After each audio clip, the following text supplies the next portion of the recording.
अगर शॉर्ट में बताऊं तो उन्होंने 51 में दाई को बहुत सताया।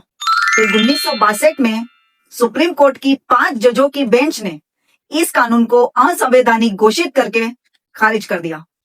यानी कि 51 में दाई ये केस जीत गए। कोर्ट ने यह माना कि हर धर्म के प्रमुख यानी धर्म गुरु को अपने धर्म के आंतरिक धार्मिक अनुशासन को बनाए रखने का और धर्म की रक्षा करने का मौलिक और संवैधानिक अधिकार है।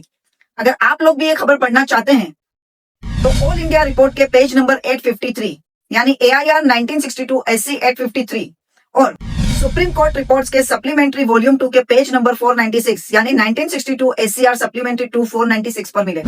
इसके अलावा आप indianqanun.org पर जाकर सरदार सैयदना ताहिर सैफुद्दीन बस इतना ही लिखेंगे तो भी आपको केस की पूरी डिटेल्स आपको वहां पे मिल जाएगी।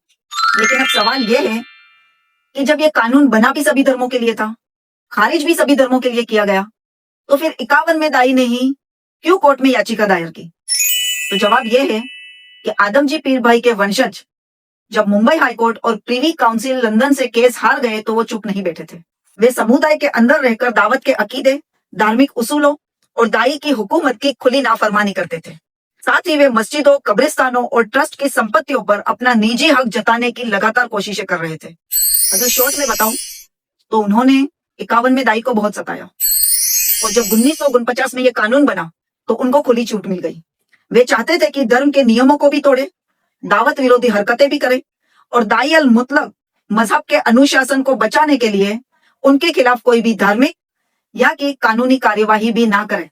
यानी कि वे कानूनी शिकंजे की आड़ लेकर सीधे सीधे दावत के आंतरिक ढांचे और आस्था पर वार कर रहे थे। इसलिए सैयदना साहब को कोर्ट में याचिका दायर करनी पड़ी। अब जब आप ये केस की डिटेल्स इंटरनेट पे पढ़ेंगे तो कहीं पे भी 1928 की उस सुबह की कोई जिक्र नहीं है। लोक स्वामी सीधा सीधा सुप्रीम कोर्ट को चुनौती दे रहा है कि सुप्रीम कोर्ट और इंडियन गवर्नमेंट गेजेट्स में जो भी रिकॉर्ड है वो सब झूठा है। मेरे आका जो कह रहे हैं, अपनी बुक में जो लिख रहे हैं वही सही है। एक बात बता दूं कि इस कानून को लेकर मैंने जो भी यहाँ पे इंफॉर्मेशन दी है वो इंडियन गवर्नमेंट गेजेट्स और इंटरनेट पे मौजूद है।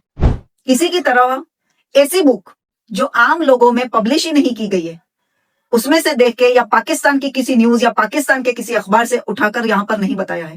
यह हमारे इंडिया के गवर्नमेंट गेजेट्स में रिकॉर्ड है। लेकिन पिक्चर अभी बाकी है।